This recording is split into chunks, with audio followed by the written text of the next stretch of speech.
গত ৫৪ বছরের কথা বাদ দিলাম, গত ১৬ বছর যেই ভারত স্বৈরাচারী শেখ হাসিনার মাধ্যমে এবং আওয়ামী লীগের মাধ্যমে বাংলাদেশের যে ক্ষতি সাধন করেছে তা আগামী ১০০ বছরে পূরণ করা সম্ভব নয়। বিশেষ করে গত ৫ই আগস্টের পরে খুনি স্বৈরাচারী শেখ হাসিনা এবং তার সন্ত্রাসী দলবলকে ভারতের স্থান দিয়ে তাদেরকে সেখানে লালন পালন করে বাংলাদেশের বিরুদ্ধে ক্রমাগত ষড়যন্ত্র করে যাচ্ছে। যেই ভারত বাংলাদেশে অশান্তি লাগিয়ে রেখেছে, যেই ভারত পার্বত্য চট্টগ্রামের ইউপিডিএফ এবং অন্যান্য দেশদ্রোহী সন্ত্রাসীদেরকে প্রশিক্ষণ দিয়ে অস্ত্র দিয়ে বাংলাদেশে অশান্তি সৃষ্টি করে রেখেছে,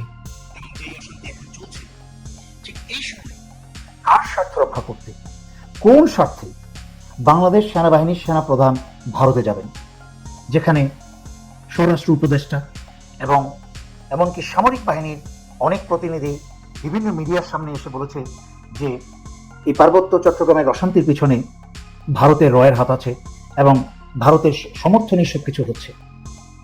এটা জেনেও কি করে সেনাপ্রধান ভারতে যাওয়ার পরিকল্পনা করতে পারেন, দেশে অশান্তি রেখে ভারতের জাতিসংঘের শান্তি সম্পর্কে বা শান্তির ব্যাপারে মিটিং করতে?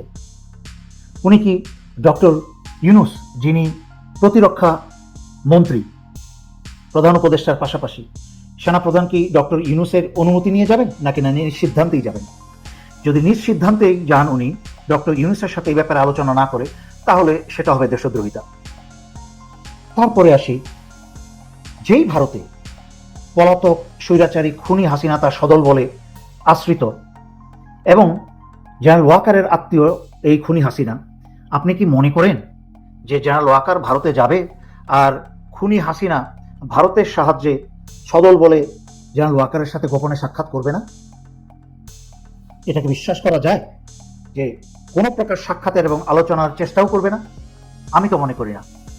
ভারতের আশ্রয়ে প্রশ্রয়ে সেই ব্যবস্থা করে দেওয়া হবে। তার মানে কি, যখনই ভারতে এই ধরনের কোনো একটা মিটিং হবে তখন সেনাপ্রধান কম্প্রোমাইজড হয়ে দেশে ফিরবেন, যা বাংলাদেশের জন্য ভয়ঙ্কর একটা সংবাদ এবং একটা ভয়ঙ্কর আগামী ডেকে নিয়ে আসবে।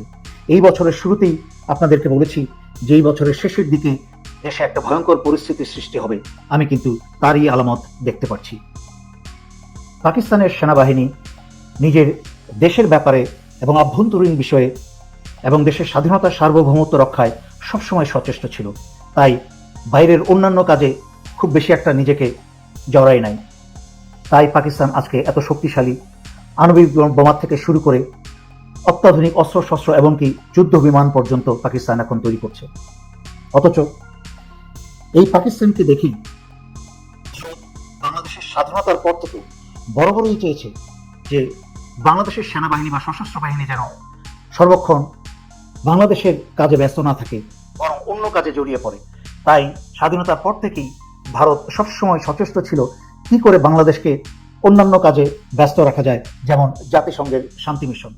এবং তা সফলভাবে ভারত রয়ের প্রথম বাংলাদেশ সেনাবাহিনীর যে সেনাপ্রধান জেনারেল এরশাদ, তার মাধ্যমেই কিন্তু প্রথম 1988 সালে শান্তিরক্ষা মিশন পাঠায়। সেই থেকে বাংলাদেশ সেনাবাহিনীর এইসব সেনাপ্রধানদের সবসময় নিজের আভ্যন্তরীণ বিষয় বাদ দিয়ে বিদেশে গিয়ে শান্তি রক্ষা করা এবং বৈদেশিক মুদ্রা অর্জন করাই যেন তাদের প্রধান মিশন হয়ে দাঁড়ায়, যেখানে দেশ আস্তে আস্তে স্বাধীনতা হারিয়ে অশান্তিতে পরিণত হয়, দেশের বিরুদ্ধে মারামারি খুনাখুনি হয়, কিন্তু অন্যান্য দেশে গিয়ে যুদ্ধের মাঝখানে সেখানে শান্তি আনার চেষ্টা করে জীবন দিয়ে। অন্যদিকে ভারত বাংলাদেশের সেনাবাহিনী প্রধান হিসাবে এবং অনেক সিনিয়র অফিসারদেরকে নিয়োগ দিতে শুরু করে, যারা বাংলাদেশের স্বার্থের বিরুদ্ধে গিয়ে ভারতের স্বার্থ রক্ষা করে কাজ করে দেশদ্রোহিতা করে এসেছে এত বছর। সর্বপ্রথম জেনারেল ইকবাল করিম ভূঁইয়া, উনি সেনাপ্রধান হওয়ার পরেই বাংলাদেশ সেনাবাহিনীর সবচেয়ে বড় ক্ষতি করেছেন। এই বাংলাদেশ সেনাবাহিনীকে একটা ব্যবসায়িক সেনাবাহিনীতে পরিণত করে বিভিন্ন আটা চাল বিভিন্ন ধরনের কলকারখানায় সেনাবাহিনীকে বিনিয়োগ দিয়ে, যা সেনাবাহিনীর প্রফেশন থেকে দূরে সরিয়ে নিয়ে সব সম্পূর্ণ একটি ব্যবসায়িক প্রতিষ্ঠান হিসেবে গড়ে তোলে এবং সেনাবাহিনী দূরে সরে যায় নিজস্ব প্রফেশন, নিজস্ব যুদ্ধর জন্য যে প্রস্তুতি তার থেকে অনেক পিছনে পড়ে যায়। তার পরবর্তীতে এই ভারত এবং স্বৈরাচারী হাসিনা মিলে জেনারেল আজিজ এবং জেনারেল শফির মতো অযোগ্য, নির্লজ্জ, দুশ্চরিত্র এবং দুর্নীতিবাজ সেনাপ্রধানদেরকে নিয়োগ দিয়ে দেশের স্বাধীনতা এবং সার্বভৌমত্বকে আরো দুর্বল, আরো ধ্বংস করে দেয়। তারপর হাসিনা পতনের আগে আগেই হাসিনার আত্মীয় জেনারেল ওয়াকারকে সেনাপ্রধান হিসেবে নিয়োগ দেওয়া হয়। অন্যান্য যোগ্য বহু অফিসারকে ডিঙিয়ে তাদেরকে বাদ দিয়ে ওনাকে নিয়োগ দেওয়া হয় শুধুমাত্র হাসিনার আত্মীয় হওয়ার কারণে।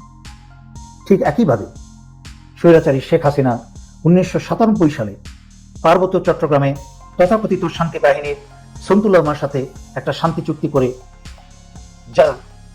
যার মাধ্যমে পার্বত্য চট্টগ্রাম থেকে বহু সেনা ক্যাম্প সরিয়ে নেওয়া হয় এবং সন্তুলামাকে একটা মন্ত্রী পর্যায়ে বসিয়ে এই বাংলাদেশ থেকে পার্বত্য চট্টগ্রামকে আলাদা করার জন্য সকল পরিকল্পনা তখন থেকেই আরো শক্তিশালী হয়ে ওঠে এবং পার্বত্য চট্টগ্রামে বাংলাদেশ সেনাবাহিনীর যে অবস্থান ছিল তাকে ভয়ঙ্করভাবে দুর্বল করে দেওয়া হয়। 5ই আগস্টের পরে অত্যন্ত পরিকল্পিতভাবে আওয়ামী রাষ্ট্রপতি চুপ্পুকে স্বস্থানে রেখে এই পুরা বাংলাদেশের রাষ্ট্রীয় ক্ষমতা ভারতের কক্ষিগত করা হয়। জেনারেল ওয়াকার এবং আওয়ামী রাষ্ট্রপতি চুপ্পু মিলে ভারতের পক্ষে দেশ চালাচ্ছেন। ডক্টর ইউনূসের হাতে কোনো ক্ষমতা নাই এবং সেটা বুঝতে পেরেই উনি বিদেশ ভ্রমণ করছেন আত্মীয় স্বজন 2 মেয়েকে নিয়ে এবং নিজের স্বজনপ্রীতি করে বিদেশ ভ্রমণ করে নিজের সুনাম গেয়ে বেড়াচ্ছেন বাংলাদেশের জনগণের অর্থ ব্যয় করে। সাথে এনসিপি নেতা এবং অন্যান্য দলীয় কিছু নেতাদের সান্ত্বনা পুরস্কার দিতে জাতিসংঘের মিটিংয়ে তাদেরকে সাথে করে নিয়ে যায়। কিন্তু এনসিপির এই নেতারা বোকারা বুঝতে পারছে না যে আড়ালে ফাঁসির রশি কিন্তু তাদেরকে অনুসরণ করছে। ইউনূস কিন্তু তখন তাদেরকে বাঁচাতে আসবে না। মনে রাখতে হবে গত 16 বছরে এই ডক্টর ইউনূস হাসিনার বিরুদ্ধে এবং হাসিনার অপকর্মের বিরুদ্ধে কোনোদিন কোনো কথা বলে নাই। আন্তর্জাতিক যোগাযোগ এবং ক্ষমতা থাকার পরেও সেটাকে ব্যবহার করে নাই। স্বৈরাচারী শেখ হাসিনা পালিয়ে যাওয়ার পরে এই ছাত্ররা ভালো উদ্দেশ্যেই না বুঝে ডক্টর ইউনূসকে নিয়ে এসে প্রধান উপদেষ্টা করে বসিয়ে দিয়েছে। জানি জেনারেল ওয়াকার আমার কথা শুনে গাল ফোলাবেন, সেনাবাহিনীর হাসিনার সুবিধাভোগী অনেক জেনারেল গাল ফোলাবে, কিন্তু আমি কি শুধু একাই কথা বলছি নাকি ভারতের রাজনৈতিক বিশ্লেষক, সামরিক বিশ্লেষক একই কথা বলছে? শুনুন তো ভারতীয় উপস্থাপিকা স্মিতা প্রকাশ এবং ভারতীয় রাজনৈতিক এবং সামরিক বিশ্লেষক পাবনীশ সিং এর কথা। Disagree from this point. Right from the time जब बांग्लादेश क्रिएट हुआ था, इंडिया की तरफ से एक बहुत डीप लेवल का कोवर्ट कैंपेन था बांग्लादेश में, और वो ये था कि हमने अपने पाकिस्तान के साथ डील करने के एक्सपीरियंस को बांग्लादेश में अपनाया और उनको ये बात समझाई कि आप अपनी आर्म्ड फोर्सेज को घर में खाली मत बैठने दीजिए। 1971 से लेके almost for the next 30-40 years India was the one जिसने पुश कर करके बांग्लादेश की आर्मी को यूएन के पीस कीपिंग मिशंस में बिजी रखा।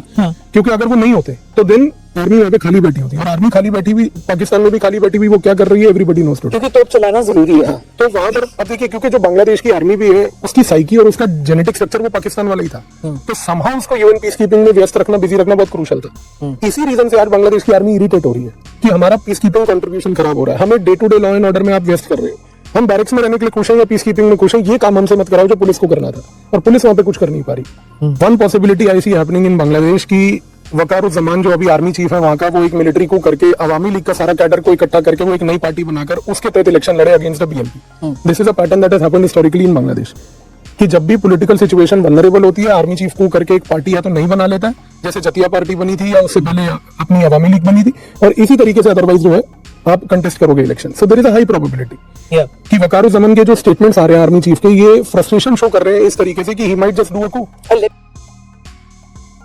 আপনারা নিজেরাই শুনলেন, শুধু আমার কথাই না, ভারতীয় বিশ্লেষকরাও একই কথা বলছেন। এখন আসুন তো যে ভারতের বাংলাদেশে এখন কার ভরসায়, কার উপর ভর করে আবার আগামীতে ভারত বাংলাদেশ দখল করার চেষ্টা করছে। সেই আওয়ামী ঘাট থেকে ভারতের ভূতটা এখন বিএনপির ঘাড়ে এসেছে এবং ভারত বিএনপির সাথে গোপনে যোগাযোগ রক্ষা করছে, যা আমি বহু ভিডিওতে গত 1 বছর ধরে বহুবার ব্যাখ্যা করেছি যে বিএনপির আমির খসরু, সালাউদ্দিন এবং অন্যান্য বেশ কিছু নেতা পুরা সরাসরি ভারতের রয়ের সদস্য হয়ে কাজ করছে। তারেক রহমান বর্তমানে বিএনপির উপর কোনো নিয়ন্ত্রণ নাই। ডক্টর ইউনূস তথাকথিত নাটকীয় নির্বাচনের ঘোষণা করেছেন ফেব্রুয়ারিতে, কিন্তু এই নির্বাচন হবে কিনা আমার সন্দেহ আছে যথেষ্ট। হলেও সেই নির্বাচনের ফলাফল বানচাল করে ডক্টর ইউনূস সেই সরকারকে ডক্টর ইউনূসের অধীনে আবার চালিয়ে যাওয়ার চেষ্টা করবে। কিন্তু এখানে ভয়ঙ্কর ব্যাপার হচ্ছে, জেনারেল ওয়াকার সেই 1/11 মতো কাণ্ড ঘটিয়ে আবার আওয়ামী বি টিমকে ক্ষমতায় নিয়ে আসার চেষ্টা করবে। আলটিমেটলি যা হবে, বাংলাদেশ একটা গৃহযুদ্ধের দিকে এগিয়ে যাবে। কিন্তু বিএনপির উদ্দেশ্যে আমি কিছু কথা বলছি। এই যে ভারত বিএনপিকে জুজুর ভয় দেখাচ্ছে যে তারা পার্বত্য চট্টগ্রামে এবং সেভেন সিস্টার এলাকায় তাদের ক্ষমতার সময় তাদের শাসনামলে কি কি দুর্নীতির সাথে এবং মাদকদ্রব্য চালানের সাথে জড়িত ছিল এইসব তথ্য ফাঁস করে দিয়ে তারা নাকি বিএনপিকে আওয়ামী লীগের মতো ক্ষমতা থেকে সরিয়ে দিবে। বিএনপিকে প্রথমেই বুঝতে হবে যে এই যে ভারত তার সর্বশক্তি নিয়ে হাসিনাকে আর আওয়ামী লীগকে আজীবন টেকানোর চেষ্টা করলো, তারপরেও কি হাসিনাকে টেকাতে পেরেছে? পারে নাই। হাসিনার পতন কি ভারতের ইচ্ছায় হয়েছে নাকি না জনগণের ইচ্ছায় হয়েছে? হাসিনার পতন হয়েছে জনগণের আন্দোলনে, জনগণের ইচ্ছা।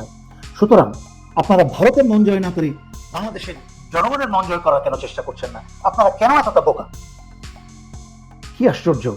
বিএনপি আপনি গত 16 বছর আওয়ামী লীগের আমলে বারবার নির্বাচন বর্জন করেছেন, আর এখন যখন আওয়ামী লীগকে কার্যক্রমকে নিষিদ্ধ করা হয়েছে তখন আপনারা কার নির্দেশে, কার স্বার্থে চাচ্ছেন যে আওয়ামী লীগ নির্বাচন অংশগ্রহণ করুক বা আওয়ামী লীগকে নির্বাচনে অংশগ্রহণ করতে দেওয়া হোক? আপনারা এত বড় মুনাফেক, এত বড় দেশদ্রোহী কিভাবে হলেন? ভারত এখন জামাত শিবিরকে তুচ্ছ তাচ্ছিল্য করে কথাবার্তা বলছে, তাদেরকে যেন হিসাবেই ধরতে চাচ্ছে না। আসলে ভারতের সবচেয়ে বড় ভয় হচ্ছে শিবির জামাত। আপনারা তাদের মুখ থেকেই কথাগুলো শুনুন। Bangladesh was a clear case of miss. मतलब हमें नहीं मालूम था कि वो स्टूडेंट प्रोटेस्ट वहां पर इतना ज्यादा हो जाएगा कि एक रेजिम चेंज हो जाएगा। स्टूडेंट प्रोटेस्ट हो रहा था, हम उसको समझ नहीं पाए। ठीक है, that's a miss, but saying कि we have lost Bangladesh is wrong. इसलिए क्योंकि आज आप देखिए कि Bangladesh it's very wrong to say that, because आज भी बांग्लादेश नेशनलिस्ट पार्टी जो बीएनपी है, जो सोल ऑपोजिशन का क्लेमेंट है, there has been a very deep back channel dialogue with those people today between India and BNP. और इंडिया ने बहुत कैटेगोरिकली बीएनपी को बोला हुआ है कि आपके भी सारे कच्चे चिट्टे हमारे पास हैं। आपने किस तरीके से चिटागोंग से लेकर पूरे नॉर्थ ईस्ट में ड्रग ट्रेड करवाया था, वो सब कुछ है हमारे पास। तो क्या हुआ? तो आप हमारी रेड लाइंस को एक्सेप्ट कीजिए, नहीं तो आपका भी ग्लोबल एक्सपोजर इस तरीके से होगा कि फिर आप भी यहाँ पर नहीं रह पाएंगे ज्यादा टाइम। तो बांग्लादेश इस मोमेंट पर बड़े प्रिकेरियस सिचुएशन पे है। But again the question is, BNP is the sole claimant right now. Jamaate Islami 2-4 सीटों से ज्यादा वहां पर नहीं हार पा सकती। वो एक आइडियोलॉजिकल ग्रुप है। And BNP, strangely enough, is saying that the Awami League should fight the election. Exactly. They should not boycott it. I mean, I find it strange because they themselves are boycotting. Exactly. But for legitimacy of the election, जो फरवरी में शायद मोहम्मद यूनुस कराए, Right. they want कि Awami League election लड़े. তার মানে আমাদের এখন করণীয় কি? আমাদের করণীয়, যেটা আমি অনেকবার বলেছি, আমি আবারও বলছি, যদি এনসিপির ছাত্র নেতারা ফাঁসির রশি থেকে বাঁচতে চায়, আমি তাদেরকে বলবো যে জামাত শিবিরের সাথে কোয়ালিশন করে একসাথে কাজ করতে। অন্যান্য একমনা দেশপ্রেমিক দল যারা আছে, যারা বাংলাদেশের স্বাধীনতা সার্বভৌমত্ব জীবন দিয়ে হলেও রক্ষা করতে চায়, তাদের সাথে একসাথে মিলে কাজ করতে হবে। আর নয়তো তোমাদের ফাঁসি ছাড়া আমি আর কোনো ভবিষ্যৎ দেখছি না। দ্বিতীয় কাজ করতে হবে তোমাদের সবাইকে একত্র হয়ে, সবাইকে, জনগণকে সাথে নিয়ে চুপ্পুকে যে করেই হোক বিদায় করতে হবে। বাংলাদেশের স্বাধীনতা সার্বভৌমত্বকে এই ভারতের চুপ্পুর হাত থেকে রক্ষা করতে হবে। রক্ষা করে ডক্টর ইউনূসের উপর চাপ সৃষ্টি করে তার বর্তমান উপদেষ্টা সরকার, যত অপদার্থ আছে, এনজিও যত অপদার্থ, যত দেশবিরোধী আছে, এদেরকে বের করে দিয়ে একটা জাতীয় সরকার গঠন করতে হবে। ডক্টর ইউনূসকে আমাদের এখনো প্রয়োজন, কারণ সে কাজ করতে পারছে না, সুতরাং সে নিজের সুবিধা সব গ্রহণ করছে। কিন্তু তাকে কাজ করতে দিলে কিন্তু তার আন্তর্জাতিক সম্পর্ক নিয়ে দেশের জন্য অনেক কাজ করে যেতে পারে এবং সত্যিকার অর্থে অনেক সংস্কার করতে পারে। 86 বছর বয়সে নিজের থেকে আগ বাড়িয়ে কিছু করতে পারবে না, এমন সব উপদেষ্টা নিয়োগ করতে হবে যারা ডক্টর ইউনূসের শুধু অ্যাপ্রুভাল নিয়ে দেশের সংস্কারের কাজগুলো চলে যাবে। তবে পূর্ব শর্ত, এই আওয়ামী বসানো লোকজনকে না সরিয়ে সিভিল প্রশাসনের, সামরিক বাহিনীতে যত আওয়ামী লোক আছে হাসিনা এবং ভারতের বসিয়ে দেওয়া, তাদেরকে না সরিয়ে বাংলাদেশের ভবিষ্যৎ অন্ধকার এবং একটা গৃহযুদ্ধ আসন্ন।